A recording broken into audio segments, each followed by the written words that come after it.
I wanted to do a new video today. I actually kind of wanted to do something looking at all of the Superman figures that McFarlane has done since he's had the license. And I just kind of wanted to do kind of like a comparison for those classic uniforms in case if someone is new jumping into the line and are curious to see which Superman they should go for. So I'll do a kind of like an overall look at those, and then as well as look at a few of these other Superman figures as well, in case anyone is ever interested in trying to find any of those. So that's kind of what I wanted to talk about. There's obviously other Superman figures that McFarlane is still making. That like there's the Injustice 2 version, and okay. So first we're gonna take a look at the first version that McFarlane created for Superman, which was the Action Comics 1000, I think, something like that. So this was the first Superman ever that we did have, and then you obviously get another one. This came in, I think, that Devastator 2-pack. I can't really remember, but I know it was a 2-pack for sure. Now, this one had a much lighter skin tone, more flesh, and this kind of looked more zombified to me. And then it has just a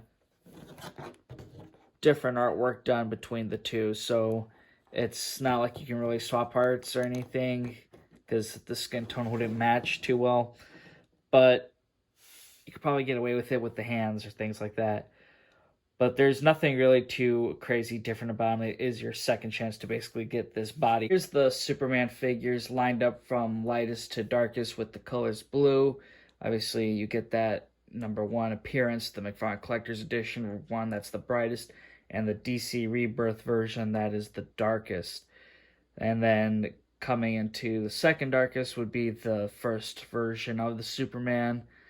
This one I had kind of a tough time deciding because it looks light but it's dark at the same time. It's just got a weird tint of blue on him, so it's hard to decide how his shade is.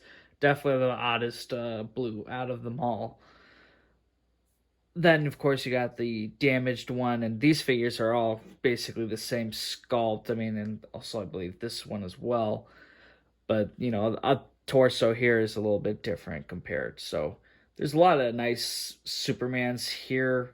Honestly, I do like the very first one's emblem the best. I think that one's really good, but I also really love the Hush Superman. Now, this Hush Superman is also the only version that does have the S on the back. The rest all just have no S's on the back. And I don't know if the Hush variant version, the gold label with the heat vision eyes, I don't have that one, unfortunately. That might have the S symbol as well. I'm not too sure on that though. So if you are someone who's watching this video and has that figure and can confirm that, then that'd be great. Then you have Dark Knight Returns version. This is the most bulky version, I believe, of the Superman figure that McFarlane has done. And then the Platinum Edition is kind of in between those colors here. It's a very weird shade of blue. Unfortunately, I'm not opening up during this video. I just wanted to place him here so you did get an idea of where he stood on that shade of blue. But very nice figures here if you're looking for more of a classic one. I mean, for me, I think I really like the Hush Superman. I think that's a really good one. However, for skin tone, I think the very first version was the best. I think that one or the Doomsday Battle damaged Superman, like I think that was a really good flesh tone that they chose for the Superman figure. Because there's other ones where it looks like he's just dead or pale.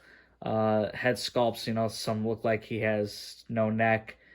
Here's a look at the Superman figures from the back. So if you're not only just looking for comic book figures, if you're more into the movie versions, McFarlane only released a couple, which is the Henry Cavill Superman, and you get the classic red and blue, which would be good for like the Man of Steel or Superman versus Batman. And then you also get that, solar energy suit where you mostly see him wear that in the Snyder cut of the Justice League. And both figures are fantastic. I think this is probably the best sculpt done of Superman out of like all the ones I've seen before. Like Mattel had terrible ones, and DC directed a DC film series, which they only did Man of Steel. They did Superman and Batman and Armored, and they're both great figures. I still have that Superman, but this one by far I think is the best sculpt. Uh, and I don't see McFarlane releasing another one because I feel like Warner Bros is holding that back. They probably don't want to release something of him too soon. If they do, it'd probably be a soft goods cape. I can imagine that being the difference. But these figures I definitely wouldn't pass on. If you could try to find them, I'd say go for them because I don't see them making these figures for a long time again. I feel like it'd be more likely we'd see Nicolas Cage as Superman in figure form than seeing another Henry Cavill figure. But hey, could be wrong. There's a few other versions of Superman out there that McFarlane has made that are definitely different from his classic look. So these were just 5 of the figures that I had that I really thought were really nice to have as Superman figures. There is a few other ones out there that I just chose not to have. So sorry if yours picks are not included in this video.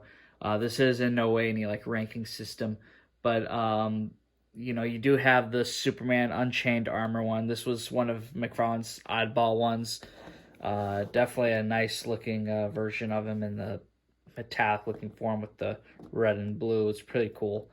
Kind of thought it looks kind of like a Power Rangers villain or something, but it's pretty cool armor. And then of course you have the Superman Project Superman version where he's from Flashpoint. You have the Black Lantern Superman. This one's probably my most favorite.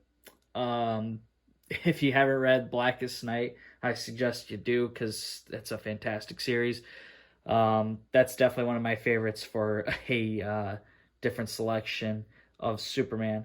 And then you got the solar energy suit for Superman here with the beard. It's I think the only version of Superman with a beard that we've gotten from McFarlane. So that's a pretty interesting one. And then of course you have the Red Sun Krypton. So you have Superman where he basically lands in Russia. So that's a fun figure, I think. I really love that look. I'm surprised they went for it. So that is it for this video, guys. I hope you guys did enjoy it, and hopefully it did help you decide what Superman is right for you. And if you're just someone who just really likes to see Superman figures and look at them in comparison. So hopefully you guys did enjoy this video, so hit that thumbs up button if you did. Subscribe to the channel if you haven't already. And put down in the comments who's your favorite Superman. I know there's a few of that I didn't have, like Vampire Superman and such. Sorry about that. I'm sure some of you think that's probably the best version. But hey, put down in the comments what you guys thought, and I will see you guys in the next one. If you also have a suggestion of who you'd want me to do another big comparison of a character of, just throw it down in the comments, and maybe I'll make a video out of it. See you guys in the next one.